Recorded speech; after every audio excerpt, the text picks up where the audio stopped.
turned peaceful protests violent.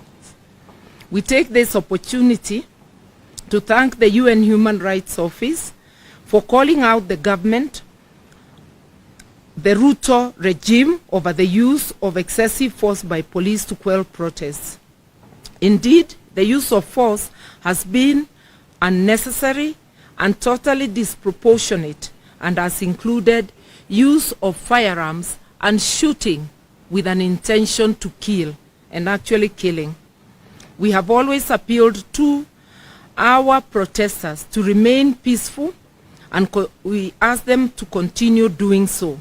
We urge our people to obey the law, respect private property and even public property in the course of protests. We maintain that we have always been peaceful until police decide to import violence, bullets and tear gas into our protests. A couple of days ago, we were able to get into town, address Kenyans, and dispersed peacefully without any injuries or deaths. We were also able to have lunch and hold impromptu meeting with the people at Kenyatta Market, which also ended very peacefully. Because there were no police, all our engagements are peaceful until the police show up and unleash violence. We reiterate that we have instructed our lawyers to prepare and institute legal proceedings against police officers who have gone against their constitutional duty of protecting life and property of Kenyans during protests.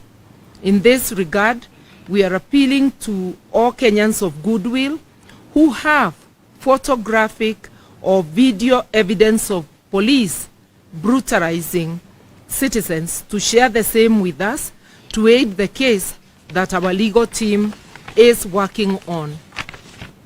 We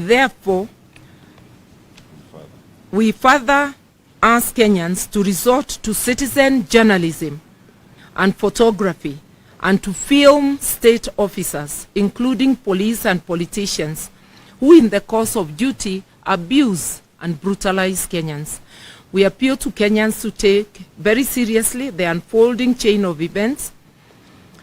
A new dictatorship is slowly taking root through nepotism, corruption, use of force, getting rid of opponents, and suspension of the Constitution. We call on Kenyans to put on their old armor of courage and work to take their country back before this dictatorship takes firm roots. We encourage Kenyans to continue picketing, demonstrating, and protesting in their own ways, in their own local areas, as much as they can. Our voices must be heard. In Nairobi, we will have 3 convergence points: Joseph Kang'ethe grounds, Kamukuji grounds, Jacaranda grounds,